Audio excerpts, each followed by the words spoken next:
Book 2, Soldier at the Door. Chapter 5, They Made Us Watch How a Worm Moves. It was so late in harvest season that the celebration was last week, but mercifully the rainy season storms had yet to arrive. That meant Mari could still take her babies outside in the cool but sunny afternoon. Jatesy, wearing a new sweater knitted in such a wild pattern that only her grandmother Pato could have designed it and named it Paisley, picked dried weeds and tossed them over the low fence. Mari sat on the front porch holding Pato, who had just dozed off. Maybe that was thanks to the blanket he was wrapped in, that looked suspiciously like the same dark blue wool used exclusively for dress uniforms, compliments of Grandmother Shin. The sky was such an intense blue that it had shades of purple in it. The trees along the road, with the last of their yellow and orange leaves still clinging to the branches, stood out against the sky as a vivid complement. Mari pointed out the blueness of the sky to her daughter, but her 19 moons old girl was far more interested in the dirt. Her almost 6 moons old son smiled in his sleep. That was good enough for Mari. She thought nothing could be more ideal than that moment. It took a long time to get there, though. Pato was wearing his third dirt-colored dressing gown of the day because he didn't like the mashed anything Mari tried to feed him. While Pato continuously spat out his food his mother tried so hard to keep in him, Jatesy was in the kitchen, experimenting to see what was in each of the eggs they had gathered from the neighbor's chickens the day before. It wasn't until Jatesy was on the 11th egg that Mari realized her daughter had been quiet for some time. Her parents had already learned the hard way that silence from a toddler was never a good thing. After Mari had cleaned up the mess, Jatesy helpfully pointing out sections of the kitchen her mother had missed and saying, "Ew, ucky," Mari heard Pato fussing. He had learned at that moment how to roll continuously. Although Mari had left Pato securely in his napping blankets, he was now in the study, stuck underneath a chair. While Mari rescued and comforted her startled son, Jatesy announced another "ew" and led Mari to a new spot in the gathering room that she had accidentally left. Mari realized then that she was out of clean washing cloths and trudged out to the washing rack in the backyard, with both children in her arms to prevent any new developments, in search of something dirty to mop up the latest spill. That's when she decided it was time for her daily break. Shortly before Jatesy was born, someone had told her that quitting her teaching job would leave her with too much time on her hands and no real purpose. She was still waiting for that time, because every day held some kind of surprise, usually good, but occasionally revolting, and not all caused by the children. As Mari sat soaking up the last of the sunny weather, she glanced over at the black blob resting under a twiggy bush. That surprise had been one of the worst. 3 moons ago, Perrin had come home a little later than usual with a large item in his arms wrapped in an old army blanket. Through the wavy glass, Mari couldn't quite tell what it was, but when she opened the back door for him, she gasped, "No!" "Aw, Mari, give it a chance." He pulled back the blanket and immediately Mari recoiled. "What is that?" He chuckled. "What do you think it is?" "Perrin, a bear cub. Are you insane? How can the children—" "It's not a bear cub. It's a puppy." "That's a puppy?" she stammered. Its head was as large as hers, the black muzzle remarkably bear-like, the eyes were dark and droopy, and the ears floppy. Bears didn't have floppy ears. But puppies were supposed to be small, the size of a cat at most, and not so large that her brawny husband strained under the weight of it. He set the puppy on the ground and finished unwrapping it to reveal a completely black animal with ragged fur. It looked up at Mari with the most forlorn eyes she had ever seen. She decided that was one conniving creature. "Look at his paws. See how large they are?" Perrin said eagerly. "That means he has to grow into them, so he's still only a puppy." Mari swallowed. The paws were as large as her hands. "Where did this come from?" "Well, Private Zenas found him along the canal all alone and filthy. Looks pretty sad, doesn't he? We washed him up, dried him with the blanket here, and I think all he needs is some love and food, right, boy?" He bent over and scratched the creature behind the ears. It looked up at him with dripping eyes. Murray's upper lip curled. And to think I liked Private Zenas. Thanks for nothing, messenger. Are we supposed to keep it? Perrin beamed. He'll be a great watchdog. I'm going to name him Barker. Now you and the children will always be safe. Any garter passing our garden will think twice about coming in when he sees an animal like that. Now I'm thinking twice about staying here with an animal like that, she murmured. He'll grow on you, Perrin assured her, as he petted the beast that trembled nervously in his new surroundings. Uh-huh, Murray said dubiously. He'll grow on me, over me, around me. Perrin squatted by the animal, masquerading as a dog. Look at that face, Murray. How can you send it back out in the cold? It was hot enough today to cook bacon on the cobblestones. Perrin scrunched up his face to look remarkably like the animal, his dark eyes nearly as pitiful and pleading. Murray exhaled. You train it, clean up after it, and don't make me touch it. You won't regret this, Perrin grinned as he kissed her. In the past season, she regretted the thing every day, especially when Jatesy began to discover some of its droppings that Perrin hadn't yet cleaned up. At least all it ever did was sleep and eat whatever Pato flung on the floor, licking the wood with such fastidiousness that it would soon create a groove around Pato's baby chair. And so far, he was a remarkably silent dog. But someday he would live up to his name, and then Murray would announce it was time for him to go. Undoubtedly, Barker knew that, and so he never made a sound. The animal, now twice as large and still growing, looked up at her as if trying to understand her glare for his adding to the messes she had to clean up each day. There was absolutely no malice in the dog's eyes, just pleading for acceptance. Murray nodded at it once, the most she could manage, and Barker put his head back down to enjoy the last of the fair weather. Murray rolled her eyes at him and looked back up at the road. A child was heading toward the main fort road, one of her former morning students. Hello, Mr. Healy, she called cheerfully. Where are you off to on this glorious afternoon? Qualipo smiled and bounded up to her house. He let himself in the gate and awkwardly accepted the weed Jatesy offered him. Barker didn't even twitch his nose at someone coming into the gate. Guard dog indeed. You don't have to eat Jatesy's weed, even though she finds them tasty, Murray assured Qualipo. He nodded in relief. I'm going to watch the soldiers do their drilling, he said as he came and sat down on the steps below Murray.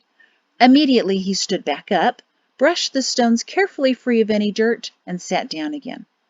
Murray had wondered about his clothing as he'd approached. Under his woolen jacket was a shirt of shimmering pale yellow that set off his light brown skin, and his pants were of a dark fabric more tightly woven and finely spun than Perrin's dress uniform. Even his thick black hair was combed carefully. Qualipo sat stiffly. I don't think I've ever seen such a fine set of clothing before, Poe. He sighed as heavily as his 9-year-old lungs would allow. It's called an outfit, he explained, and I'm not supposed to get it dirty. Murray cringed in sympathy. Kind of hard to throw dirt clods in, I guess.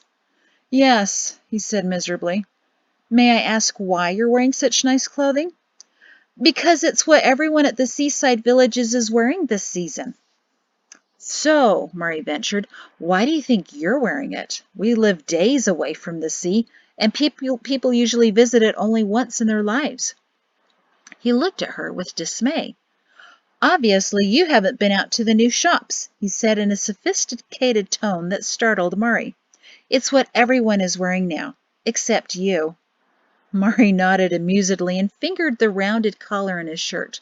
No, I haven't been out much lately. That feels amazing, I must admit. What's it called? It's called silk.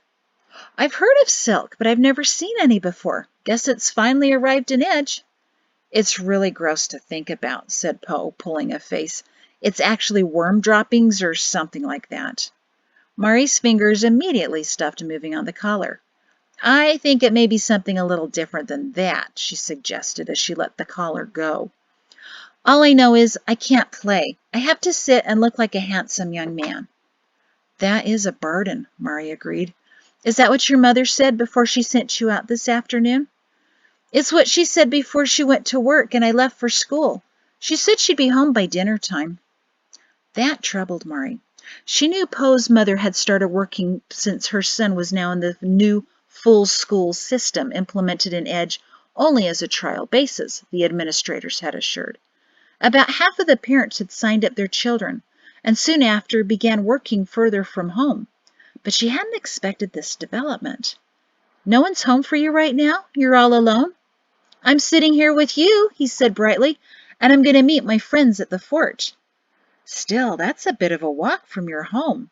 You know, you can stay with me here until dinner time. We can talk. Talk about what? Oh, all kinds of things. What are you learning about in school? Angles, he said glumly. Ooh, angles are important. You can measure things with angles, and you certainly can't make a proper catapult without understanding angles. We're not making catapults this year. We're just talking about them. He kicked the dirt by his shoe. Not making them? Mari was aghast. Catapult Day was a village tradition that was coming up in only 2 weeks. Well, how are you going to launch the gorge this year? We're not. Remember last year when one of the girls got hit with a piece of pumpkin and cried and cried and cried? Yes. Mari didn't like the direction this was going. It didn't even leave a mark, she remembered. Getting hit on Catapult Day was an unwritten tradition. You were truly a member of the village if you caught a bit of vegetative shrapnel. While the event was officially a day for the children from all the schools to come together and put into practice elements of math and science they learned over the year, much of the village would sit alongside the field with their offerings of spoiled gourds and vegetables to be thrown. Picnics were brought by mothers, and friendly bets were placed by grandparents. Often the extensive participation of the fathers revealed that little of the catapults were the children's designs. But since the purpose was to observe how all kinds of forces worked, including the force of competitiveness, the teachers had long since turned a blind eye to parental involvement. During the Great War, catapults had been used to throw rocks from one village toward the approaching soldiers of another.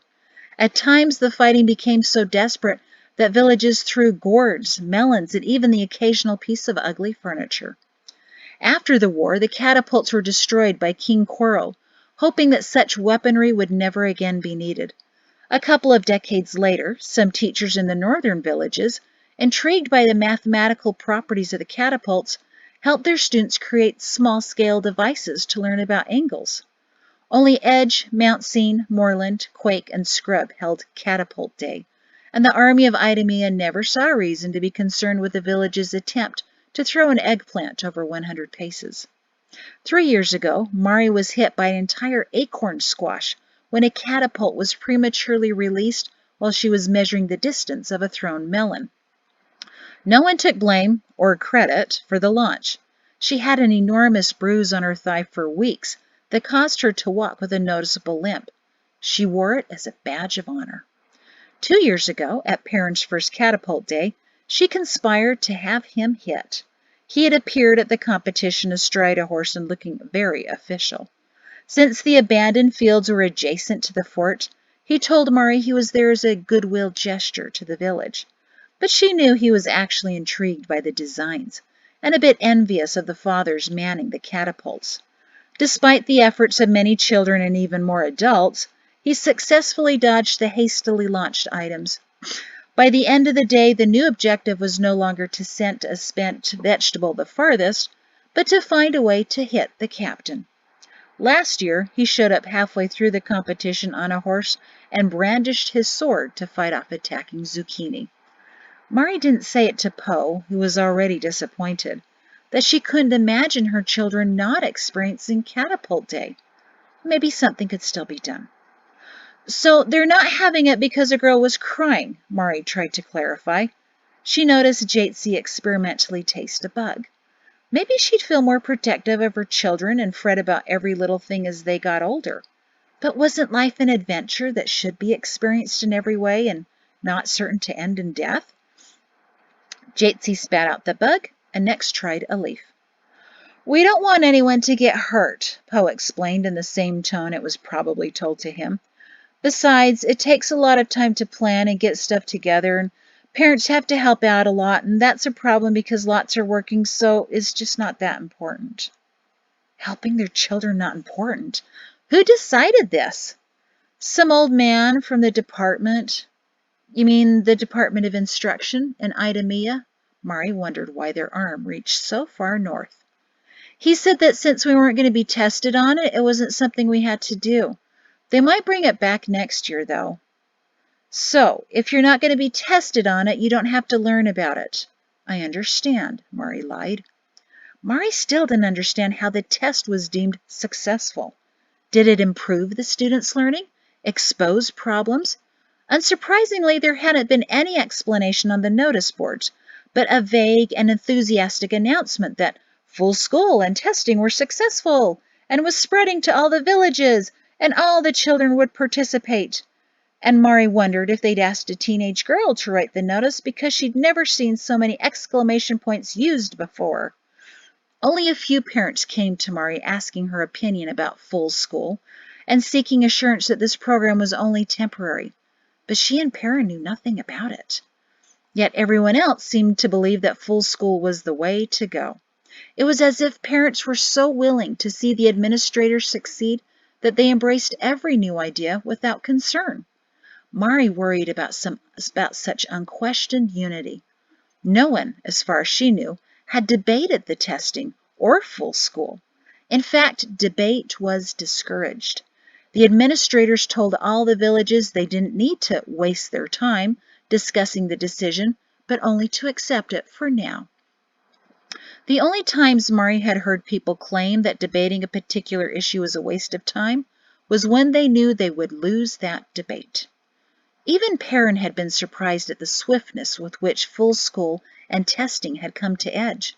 He confided to Mari that he couldn't imagine the administrators loosening their hold in education once they had it. If all the parents agreed to let the administrators help, eventually they could have more influence over the rising generation than their parents. It was an excellent tactic for establishing loyalty to the government. Win over the children when they're the most vulnerable. Mari had noticed with satisfaction that Perrin was disturbed by the strategy rather than impressed with it. "There they are!" Poe's call brought Mari out of her thoughts. He brightened as he saw two of his friends making their way down the road. One of them had a silky shirt like Poe's, but in purple. He was a violet looking for trouble. "You're going to just sit properly on the fence, right?" Mari reminded him. "Come back tomorrow, Poe, and tell me more of what's going on in our edge of the world." He smiled. "I will, Miss Mari. You're good to talk to." He patted sleeping Pato on the head and took another proffered weed from Jatesy before hopping over the fence. Just before dinner, Mari looked out the window to see Perrin walking down the road with Qualipo and his friends. They each had a long stick and were practicing parrying and thrusting as they made their way. In front of the house, Perrin stopped to give them additional pointers. The boys saluted sloppily and ran home. Mari smiled to think they had found something they could do without getting dirty. Perrin came into the house and immediately swept up his little girl. "Did you see those boys' shirts?" he asked as he kissed Jatesy on the cheek.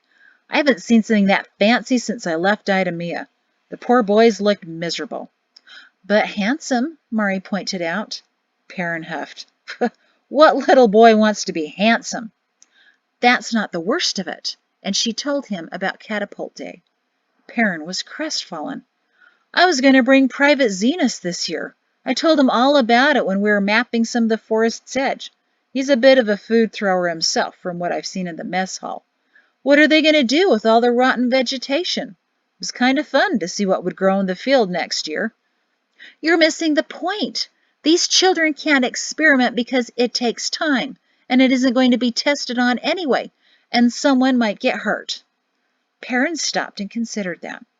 "I thought getting hurt was part of being a child, at least part of being a boy." Mari paused. "Getting hurt intentionally is not part of it," and noticed that the look on his face suggested otherwise. The next afternoon she was ready when Qualipo bounded by again. He grinned as he saw her and readily sat on the porch stairs, after wiping them clean, of course. "Tell me the news, Poe," Mari greeted him. "Nothing too exciting," Poe reported. "We're getting ready for tests from Idemia, and it's really dumb." "What kind of tests?" "Tests to see if full school is succeeding." "I guess that sounds important," Mari nodded, "but you've only been doing it for a full season now." "It sounds boring," Poe said loudly, startling the baby. "Sorry," he whispered. "It's all right," Mari assured him as Pato fell back to sleep. "Why is it boring?" "Because all we do all day is write down things, and what things mean. We never talk about things like we did when you were our teacher. We just have to remember the things we write down. Boring." "But when you have your discussions, you certainly—" His head, slowly shaking, stopped her. "You don't have discussions? What about debating?" He kept shaking his head sadly. "Well, surely you must still act out." His head didn't stop moving. "No more play acting. Building models. You must still be building models of everything." Her voice trailed off when she saw Poe's eyes were absolutely dismal. "Drawing?" His shoulders sagged. "Singing?" Not that it was her favorite, but many of the children liked songs, and whatever was good for the children. Poe didn't even look at her. "Experiments." Oh, they still had to do experiments with so many hours in school. Poe sighed heavily. "They made us watch how a worm moves." Mari shrugged. "Well, not the most creative project, but at least you went outside."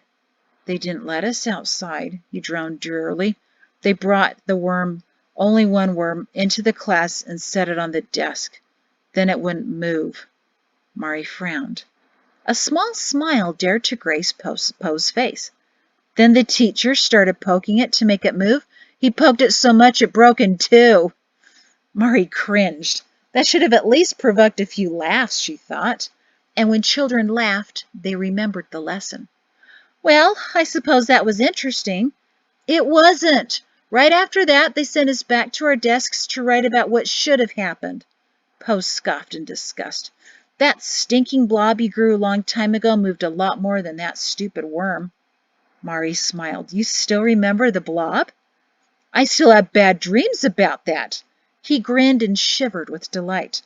"I bet that blob could have eaten that worm." They both laughed, happy for the opportunity. Then, just as quickly, Poe's face fell again. "It's nothing like that anymore, like when you were my teacher. It's all day long now. They don't even let us outside. Too distracting or something like that. We even eat midday meal at our desks."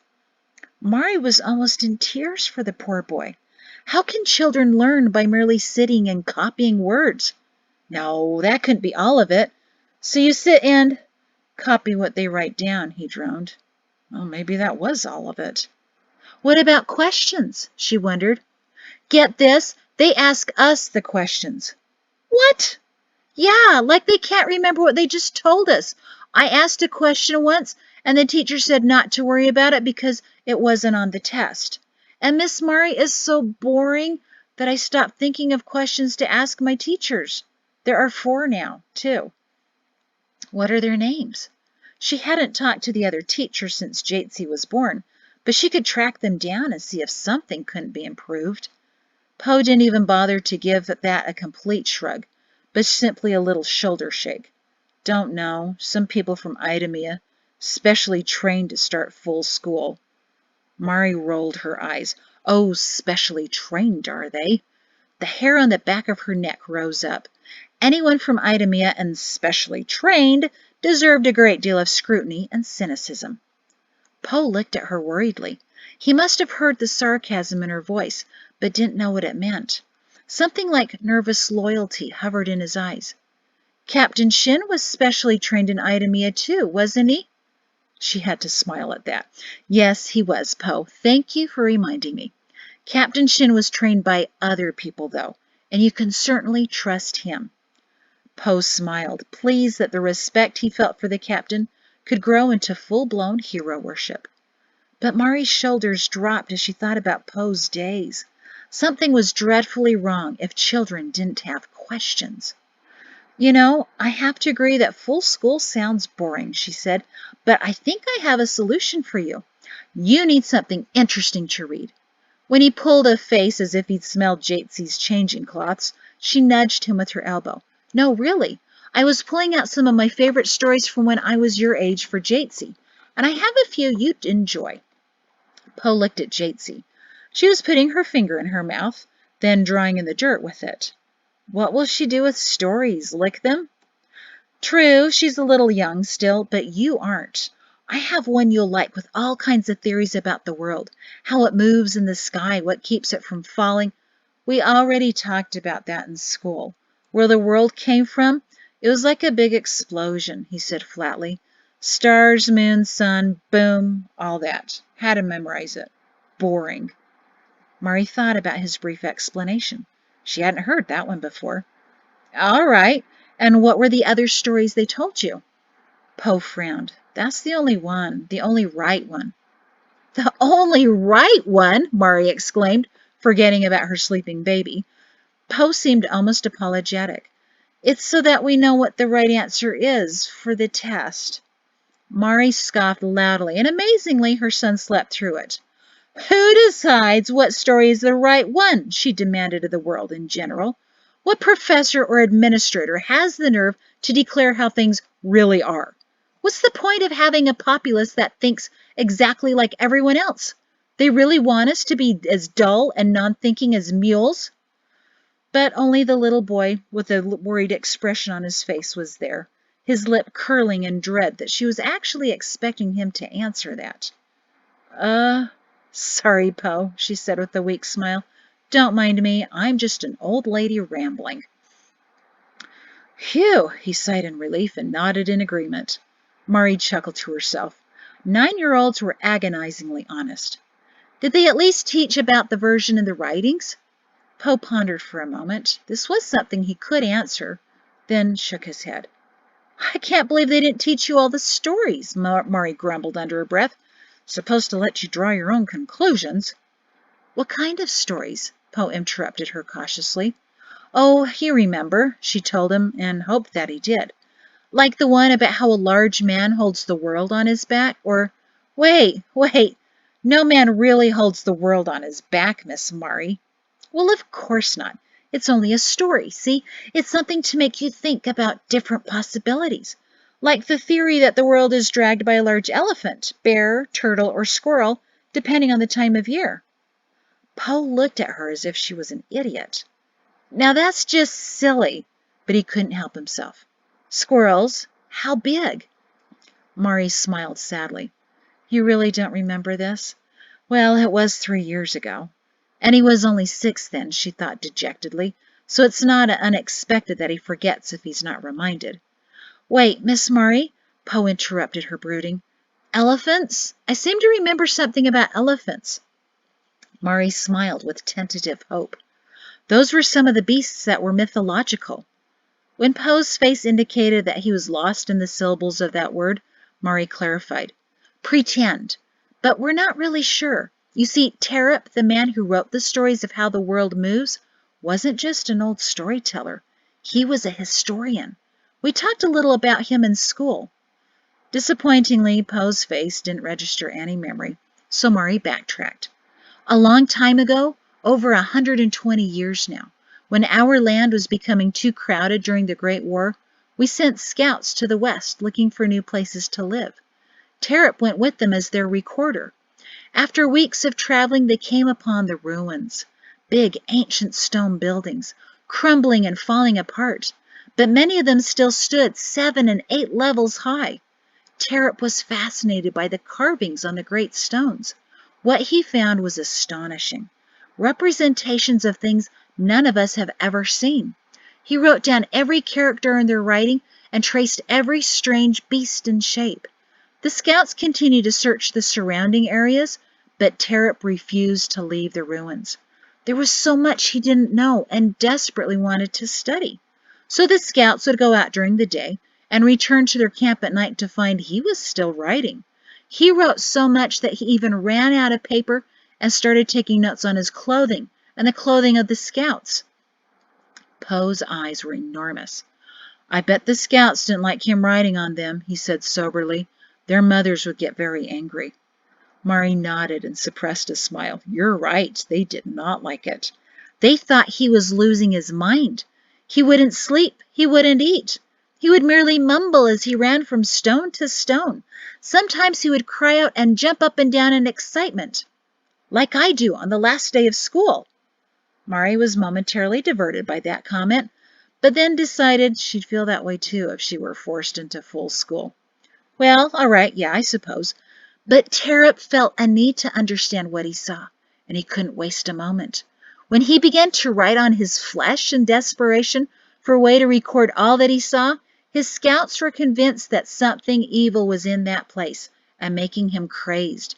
They decided that since he was the only one among the ruins all day long, only his mind was affected. I'm sorry to say they hit him over the head and dragged him away. By the time he woke up, it was 2 days' ride away from the ruins, and he was in extremely poor health. He nearly died from being so tired and hungry. He nearly died from trying to write down what he saw? Poe asked in astonishment. He nearly died from trying to understand what he thought might be new truths, she clarified. Things he thought could benefit everyone. People have given up their lives for far less important matters than that. Poe was silent for a moment. So Terep saw elephants? He saw carvings of them on the ruins, and he wondered, why would there be carvings of something pretend? We've always had stories of elephants and other fantastic beasts, but here were actual pictures made by someone who may have seen them. Terep saw depictions that showed 20 people could sit on top of one elephant. Poe was completely awestruck. Mari continued. They had these long noses that water could come out of and ears taller than you, and it seemed like they could flap. Terep wondered if maybe they could fly like an enormous insect. Maybe the people that lived there even flew away on the elephants. That would keep the world up, wouldn't it? Poe considered. Big flying elephants? Maybe, Murray said, and those weren't the only animals he saw. Poe's eyes lit up even more if that were possible. What else? He saw drawings of tall animals with long necks that could eat from the tops of trees. Wow, he breathed. It was at moments like this that Murray missed teaching. Oh, there was so much to tell him, and fool school, had no idea how to do it. But it really was easy. Since children naturally enjoy learning, simply lay before them the world with all of its mystery and wonder, and they'll gobble it up. No need to force-feed it. There were horses that had stripes, Mari continued, her own enthusiasm building when she considered how eagerly her own children would feast upon these stories in a few years. And, I remember, Poe cried, jumping to his feet. There were those little hairy things with the long tails that would swing from tree to tree like little fuzzy children. Yes, Mari grinned. She knew having them act out the animals would help them remember. Poe had been a perfect monkey when he was 6. He had laughed and he had remembered. Now, why don't they teach us things like that at school? Poe said, his grin fading, instead of just making us remember boring things over and over. His question stung Mari. She didn't know how to answer him, but he deserved a response. We did teach those things, and you're supposed to be learning them again in greater detail. I'll be sure to ask the parents if you can discuss Terep, she promised. Oh, you won't have to worry about that. Poe sat down again, carefully straightening his trousers. My mother says the men in Idemia do all of that now. Parents don't have to bother. It's better that way, he added matter-of-factly. Mari tried to make sense of why parents no longer decided what their children would learn and how that was better. Poe brought her out of her thoughts with, Can I borrow the book of Terep? I mean, all the stuff he saw and wrote about? Mari always hated this part of the story. She shook her head. There's no book of Terep besides his stories for children. That's all he wrote in his later years. She didn't want to explain the rest, but she believed children deserved the truth, no matter how disgraceful. You see, shortly after he returned all of his maps, notes, and papers, they were destroyed in a fire right after the Great War, along with many other records that we considered important. Terep was a very sad man for a long time after that. Poe's eyes narrowed, and he stated gravely, "I bet that wasn't an accident, that fire." Mari was charged by his insight. "Why do you think that?" His face screwed up as he thought about his answer. "Because maybe what Terp found would have changed a lot of stuff. Maybe people don't like to change what they know, even if they know it's wrong, even if the new stuff is really amazing. Does that make sense?" "Absolutely," Mari said proudly. "Ah, Poe, I have great hope for you. Don't let Fool School destroy your ability to think and reason." Confused by her advice, he frowned at her and likely decided she was simply rambling again. "By the way, Poe, what color is the sky?" To her delight, he looked at it first. "Blue, with long white clouds, Miss Murray. Oh, and bright white where the sun is." "Why?" He remembered to mention the sun, Murray thought, duly impressed. Rarely do people remember the sun as part of the sky, but Poe did. Voices from down the road caught his attention. "My friends are here," he announced and stood up. "Poe, when you're done from the fort today, come by and I'll let you borrow the stories. There's some good ones in there. Then we can talk about them some more." He nodded and waved goodbye. Poe remembered the sun, Murray sighed. That boy could go a long way someday. That evening, Perrin came home and accompanied by his short soldiers, who were chatting excitedly. One of them was wearing Perrin's cap, which swallowed more than half his head. Poe ran up to the door to get the stories from Murray and bounded off down the darkening road. Perrin retrieved his cap from the forgetful boy, came to the door, and picked up his daughter. "Looks like you've discovered a new recruiting technique," Murray said as she watched the boys scamper off. "Adopted from the administrators. Win them over when they're 9 and wait a few years until they're old enough to sign up. The administrators will find you very clever, Captain." He shot her a glare before he smiled sadly. "They just sit on the fence watching the men. They should be rolling in the dirt instead. But I have to admit, when the soldiers see their young audience, they seem to sharpen up. All the way home, those boys had so many questions. What do you do when a garter sneaks up on you? What if you don't like dinner? Does someone force you to eat it? Has anyone cut off his arm by accident with their sword?" Perrin's smile dimmed. "What they really need is someone to talk to. I thought something like this would happen, just like it did when they started Full School in Idemia. As soon as the parents saw the teachers did all the teaching, they thought they were no longer needed. After the first year, lots of parents were working all the time. Sure, businesses and farms started producing more, but what's more important, goods or children? All day the boys have teachers drilling them. Children don't need someone to talk to them, but with them. I'm sorry, Mari, but I don't think teachers can talk to children as well as their parents can. And if the parents don't talk, then—" He stopped when he realized Mari had been watching him adoringly during his little speech. "What?" he asked. "I'm remembering how you said your mind was like my mind. Have I told you lately that you are the most perfect man in the world?" "No, you've been quite derelict in that duty, but you're making up for it." And he kissed her on the lips. "Mari, promise me we'll always remember to talk to our children. By the way, what was Poe taking from you?" "I wanted him to read the stories of the world. He didn't seem to be familiar with many of them, and the teachers aren't bothering to teach them. I learned all those stories several times when I was young." "And who was your teacher?" Perrin reminded her. "My father," she nodded. "He always explored the furthest reaches of what was known and what could be imagined. That doesn't seem to be the purpose of schooling anymore." "I had a copy of those stories," Perrin remembered as he put down Jatsi, who was squirming to be released, and scooped up Pato instead. "I love the one about the giant who holds the world on his back.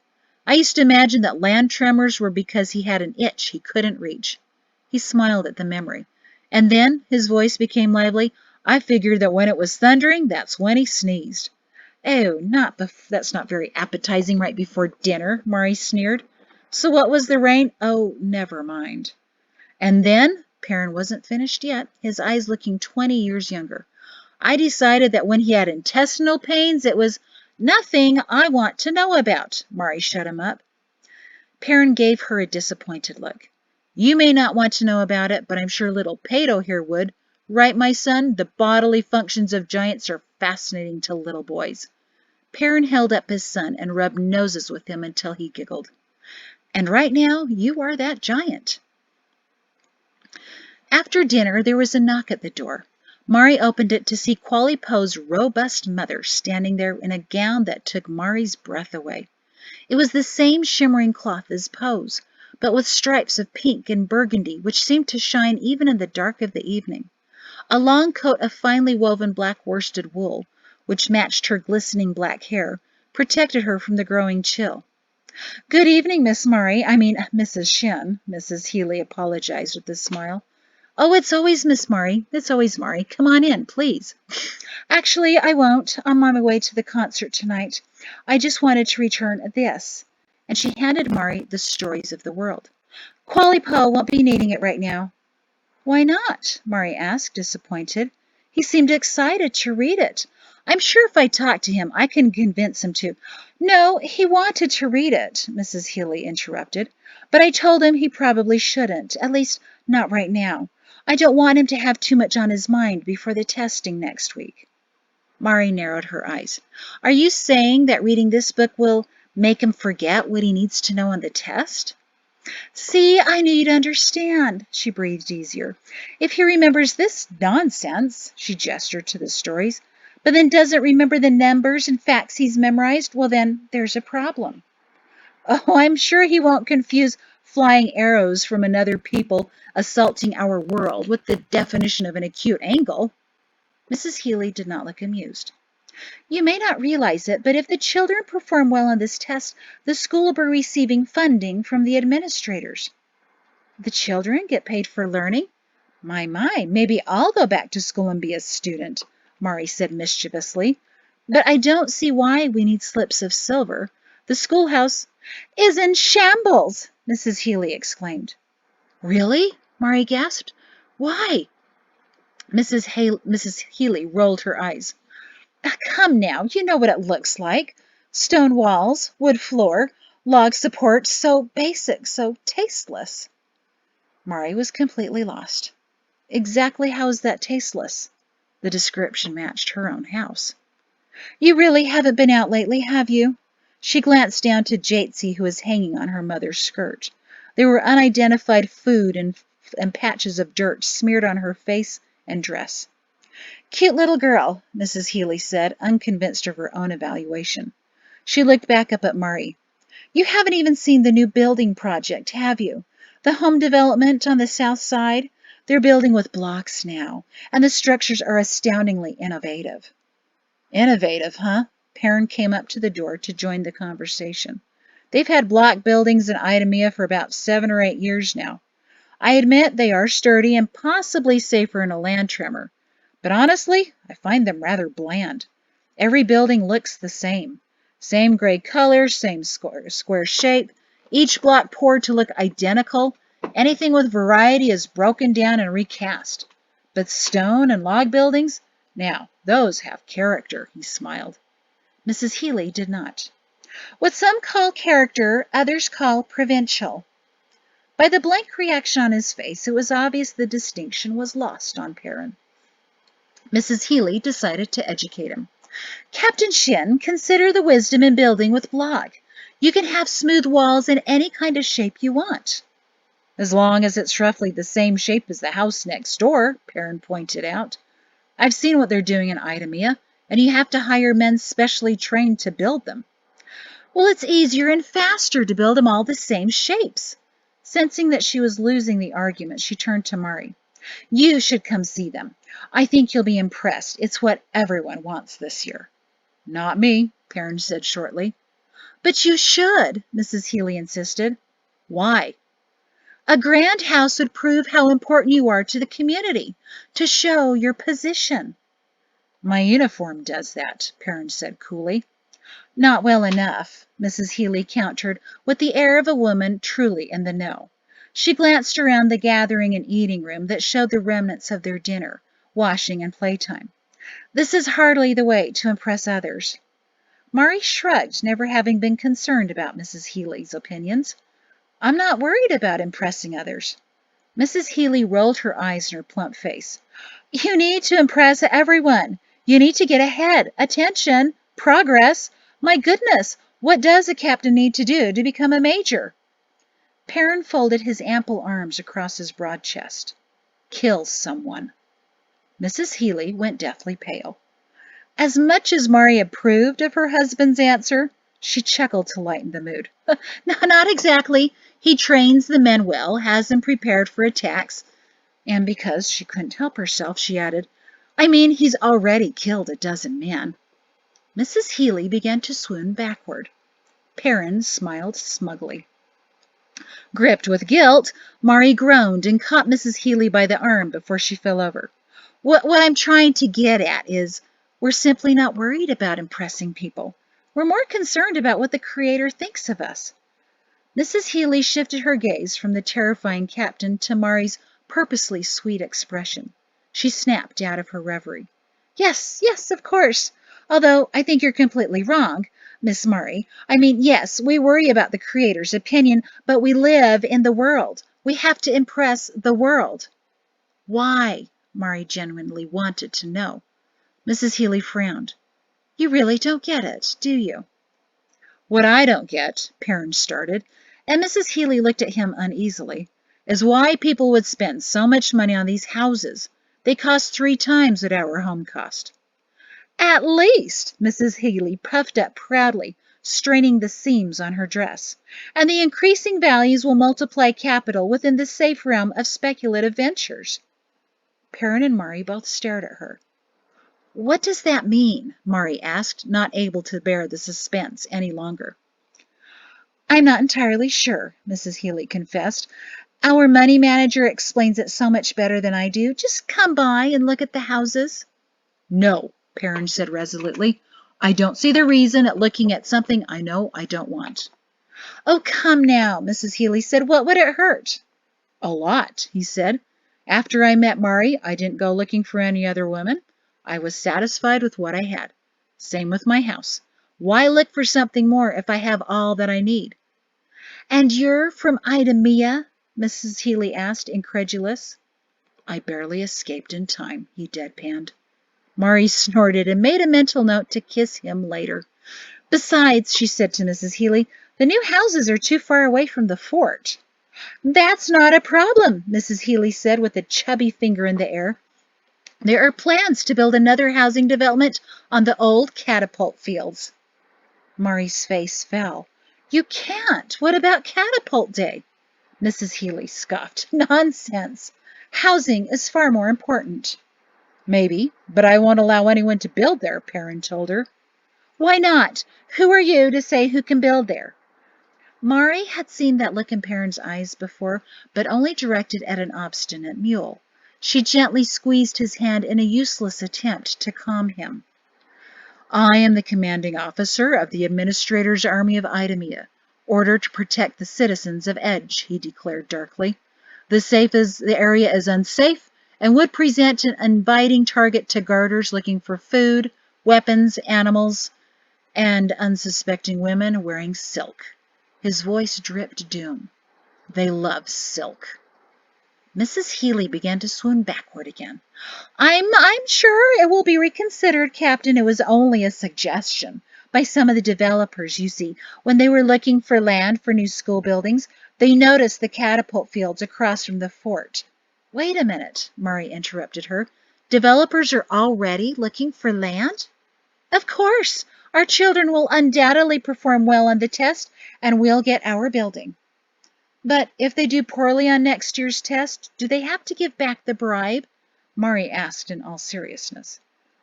Jatesy pulled on her mother's dress and hollered for her attention.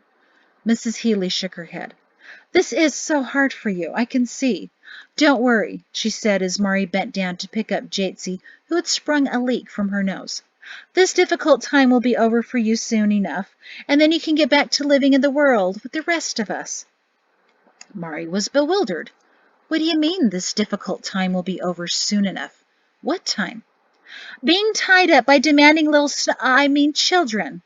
But life will be much better once they're old enough to go to school. She winced as Jatesy demonstrated her high-pitched scream and ability to kick in all directions at the same time. As Mari tried to hand her to Perrin, Jatesy added flailing to her list of skills. Perrin held Jatesy at arm's length to avoid being bruised and headed back to the kitchen. Mari sighed and said, "It's bathing time, but I guess that's obvious. My children have me tied?" The thought had never occurred to her. True, her life was completely different now, and she didn't participate in anything outside of the house, but she hadn't thought about the condition of her hair in nearly 2 years, or the condition of her clothes, or her house, or her garden. But caring for these little children, who she thought were funny more often than frustrating, loving more often than loud, was an honor. It said so in the writings, and she'd chosen to believe it from the moment she knew she was expecting her firstborn. And choosing to believe it had made all the difference in her attitude as a mother. Were they difficult? Yes. But demanding? For some reason, the word just didn't seem right. It suggested that she and Perrin hadn't invited them to be part of their family. An infestation of roaches suddenly filled her mind. Mrs. Healy shook her head gently at Mari's mystified expression. "You really need to get out once in a while. Captain," she called past Mari, "find someone to stay with your children one evening and take this poor thing out to see the world." Perrin poked his head out of the kitchen door. In his arms was Jatesy, squirming to put back on the clothes Perrin was trying to take off. "Are you volunteering?" he asked with a wicked grin. Mari knew that he would never want Mrs. Healy watching his children, but he was never one to pass up an opportunity to tease an unsuspecting citizen. But, as Mari sighed to herself, she knew it was useless to ask her mother to watch the babies. Heisman was the kind of woman who loved the idea of children, but struggled to know how to deal with the actual manifestations. She lavished clothing and gifts on them, but couldn't stand for long their noise, energy, constant demands, sticky parts, and wet patches. Their great-great-aunt loved them too, but Tabit was slowing down considerably to the point where Poe could now outcrawl her. When Joriana had visited at the end of weeding season for a few weeks, Perrin and Mari actually escaped a few times to the concerts. Mari enjoyed getting out, albeit for only an hour at a time, because she worried about her babies. But now, with her mother-in-law gone, there was no one else they trusted. And Perrin definitely didn't trust Mrs. Healy, but Mari knew he was looking forward to her reaction. The large woman turned almost as red as the burgundy stripes on her dress. "Gracious, no!" she flustered and fanned herself despite the cold outside. Perrin smiled in satisfaction. "I have too many things to do," she tried to explain, "but certainly you can find someone to help poor Miss Mari. Now, I really must go. The performance will have started." Mari stood at the door for a few minutes watching Poe's mother glide down the cobblestones in a rush. She wondered what Poe was doing right now, and where was his father? From the kitchen, she heard the sounds of Jatesy in the large washing basin, splashing and giggling. For all the fussing she did before, the moment Jatesy's toes hit the warm water, she loved her baths. It was as if each day she forgot that baths were a favorite activity. Getting her out again would be yet another battle, one that Perrin was well suited for. Mari glanced down at her dress, faded in parts and mucked up by a variety of smudges and smears. True, it was her daily work dress, so it should look like this. She did have a few others, and one was even in good condition. But she wondered if she really was missing something, spending every day and night with her babies. Yes, there were days she was frustrated to tears by the never-ending messes and crying. But she also knew that the never-ending would end sooner than she would want. Despite it all, she found herself fascinated by her remarkable children. As they discovered the world, she felt she was seeing it new herself. Take, for instance, just this morning. Mari realized to her chagrin that she hadn't swept under the sofa since before Pato was born. So while her babies were unraveling balls of yarn from their grandmother Pato, Mari bravely slid over the sofa and braced for the worst. It was practically a warren of dust bunnies. She quickly swept it together, but not before Jatesy toddled over, crouched, and oohed at a pile of dust, soot, and— Mari peered closer, suddenly panicked. No, that was only a clump of black Barker fur. In his odd crawling technique, Pato scooched himself over to stare in wonder at the pile, and Mari realized it actually was a fascinating sight. She watched her budding little scientist stare in rapt interest and try to remember where her notes on the moldy blob were. In a couple of years, Jatesy and Peto would undoubtedly find that a most enthralling experiment. But then her children simultaneously stretched out their little hands to the pile of black dust, their mouths already open for a taste, and Maury briskly swept away the mess before anyone choked on Barker fur. Perhaps regrowing the blob should wait for at least 10 more years. Why was it that her babies were so eager to taste anything except the food she cooked for them? Oh yes, being their mother was by far the most difficult work she'd ever undertaken. And it was also by far the most satisfying. At the end of the day, she knew she'd accomplished an enormous amount of work, even if the house looked as messy as it had in the morning. But at this point in life, messy meant success. Things happened. To look forward to the day when she no longer found surprises in Jatesy's changing cloths, or when Peto no longer spewed half his meals, the thought already made her sad. It was such a short time, only a few years. She didn't notice the blue uniform standing directly in front of her in the open doorway. The soldier looked at her worriedly and knocked lightly on the doorframe. "Mrs. Shin, are you all right?" Mari's head snapped up, and she found herself face to face with Private Shem Zenas. She shook her head a little. Oh, yes, I'm sorry, just a little lost, I suppose." Private Zenas took her by the arm and turned her gently back into the house. "I think I understand, Mrs. Shin. They call it sleep deprivation. It was a form of warfare used during the Great War back home near Waves." He closed the front door behind him as he explained. "Villagers from Waves would capture female cats that were in season." He blushed briefly. "Secure them in baskets and they'd hide them all around the village of Flax after nightfall. Naturally, the male cats would come seeking them and start caterwauling in desperation to find their new loves. The villagers spent most of the night trying to shut up the cats and find the females. By morning, they were exhausted, and that's when Waves attacked them." Mari, now fully out of her daydream, folded her arms. "Cat warfare?" she said dubiously. "Absolutely," said Zenas solemnly. "I understand it was suggested by a man who was a father to triplets." "Meow!" He demonstrated a mix between meowing and crying.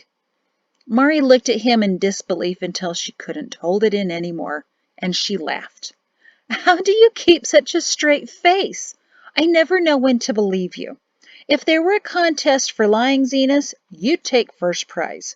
What are you doing here this evening? Come, sit down."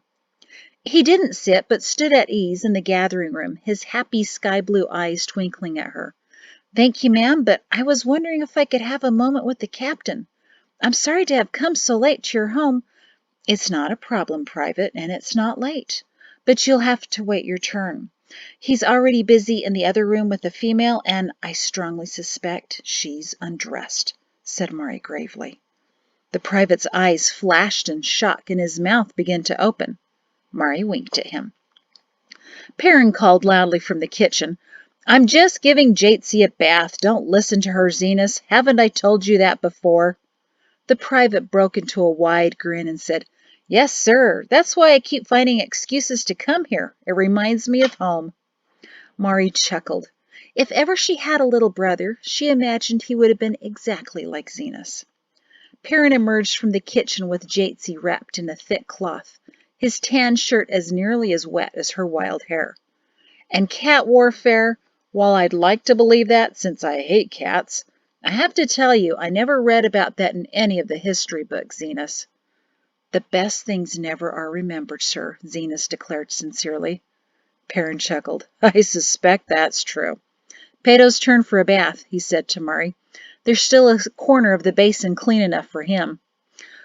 On cue, Peto rolled from his playing area. Mari caught him and walked with him toward the kitchen. "Mari, where are Jatesy's bedclothes?" Perrin called to her. Mari stopped. "Oh, I forgot. They must still be upstairs on our bed." Private Zenas held out his arms to Mari. "I've been meaning to ask for a while, and now seems the right time. Can I hold Peto while you find the clothes?" Mari's eyebrows rose at his offer. Maybe it was because he was from the southernmost areas, but Private Zenas was unlike any of the men in the village. The last several weeks he'd been happily serving as their messenger demonstrated that. He always first delivered Perrin's message, then added an outlandish story or joke to make Mari laugh. She looked forward to his visits, and if Perrin hadn't sent a message for 3 or 4 days, she told him in the morning he needed to, because she thought of something new to say to the young private to tease or embarrass him. Half the time, she succeeded. The other half, he startled her instead. He must have been thinking up ways to get back at her, just as she planned on ways to get him first. Whenever he dropped by, the children usually stopped whatever they were doing and hooted eagerly at him. Zenas always took a moment to tickle Jatesy or make faces at Pato. And now Zenas was offering to hold Pato. Mari had met only one other baby-snatching man in her life, her husband. Now there seemed to be another in the world, and he was only 20 years old. Mari had said to Perrin a couple of weeks ago that she thought Zenas was the sweetest soldier she had ever met. Perrin had glared at that and said to never, ever call a soldier sweet again, or adorable. Mari evaluated the sincerity of Zenas's offer. His blue eyes were completely honest. "Pato's a little sticky," she warned him. "That's how babies should be, ma'am." Zenas took Pato easily. Pato stared at him with big eyes and reached up to grab his nose. Perrin nodded to Mari. "Better run and get the clothes before Pato claws his face. We don't want to ruin a good thing here." Mari jogged upstairs, leaving Perrin to watch his young recruit, who sat down on a chair and readily bounced laughter out of their son.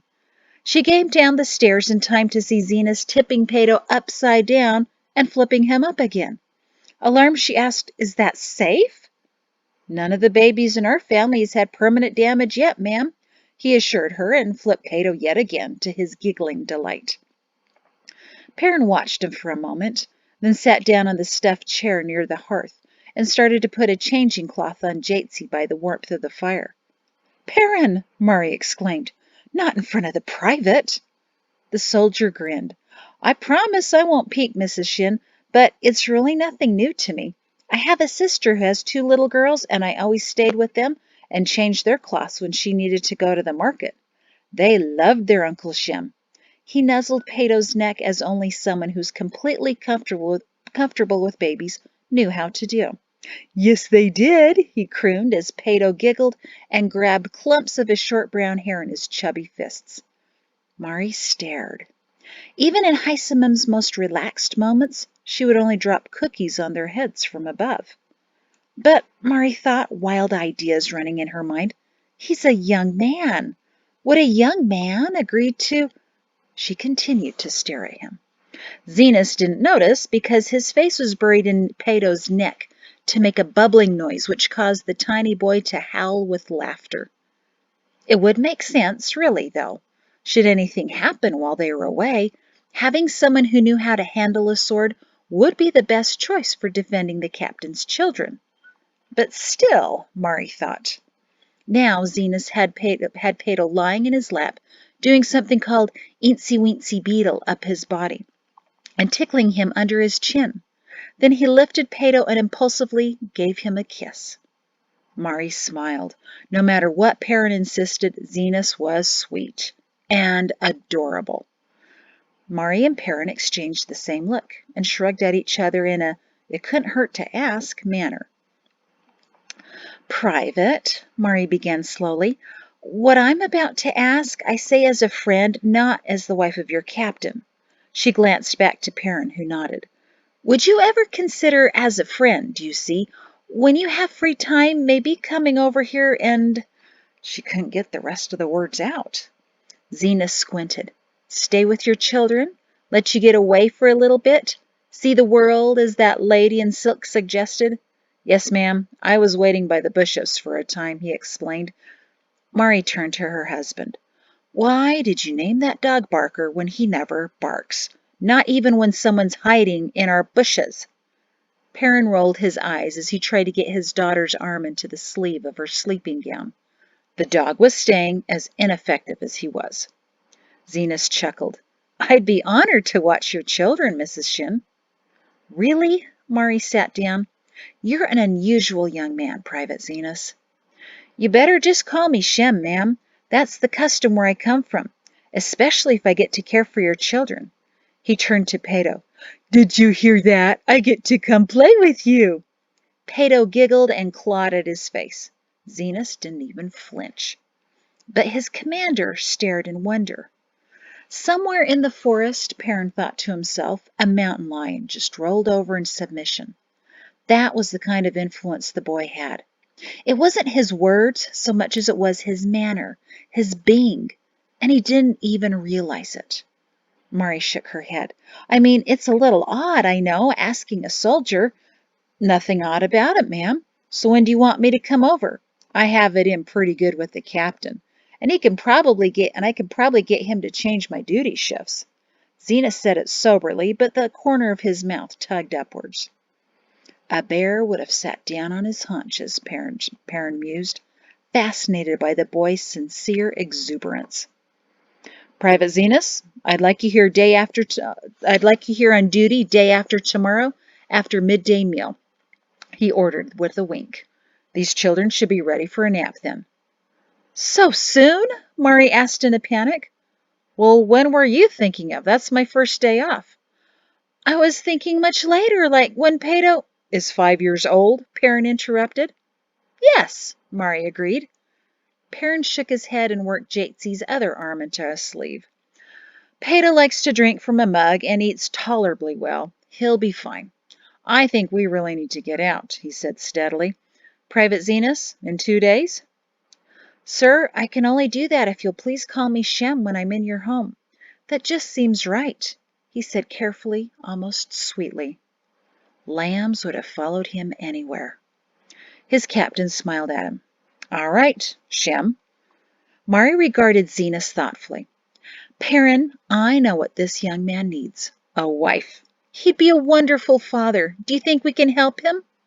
Perrin laughed at Zenas's distressed expression. Mrs. Shin, I'm afraid I'm not here to find a wife. I came to serve your husband. I'm not the marrying type, yet. I spoke those words once before, too, Perrin told him, only days after I arrived here. I changed my mind. You might, too. The private paused before saying, Perhaps someday, sir, but right now my obligation is to you and your family until I'm released from this duty. Perrin stopped trying to fasten Jatesy's sleeping gown, since she'd gone uncooperatively limp over the buttons, and asked, What do you mean, released from this duty? Zenas hesitated. Why, released from watching over your children. When they're grown, I guess I'll have to get some of my own, sir. He grinned broadly, and somewhere a garden of flowers unexpectedly bloomed in the night. Perrin shook his head slowly. Shem Zenas, you are an unusual young man. I need to keep an eye on you. Sir, I certainly hope you will. It wasn't until Zenas was replacing his cap and heading out the door, after involving Jatesy into an introductory game of tie up your uncle, that Perrin remembered. Private, why did you come here tonight anyway? Zenas stepped back into the house and noiselessly closed the door behind him. He glanced toward Jatesy's room, where Mari had just taken the children after Pato's bath. When he was assured all was secure, he spoke. You wanted to know when my garter contact finally returned? He's back, hiding in the forest. I spoke with him, then came straight over. Zenas, the captain snapped. Why'd you wait so long to tell me? I'm sorry, sir, Zenas winced. He left quickly back into the woods. I couldn't imagine we'd see in what direction, especially after dark. I thought at first not even telling you until morning. I realize now that I should have acted more hastily in speaking up. I actually forgot, sir, with the children and all. He bit his lower lip. I am sorry. Perrin sighed. It's all right. I need to develop protocols for such scenarios. The garter, I mean, not the children. He gave Zenas a forgiving smile.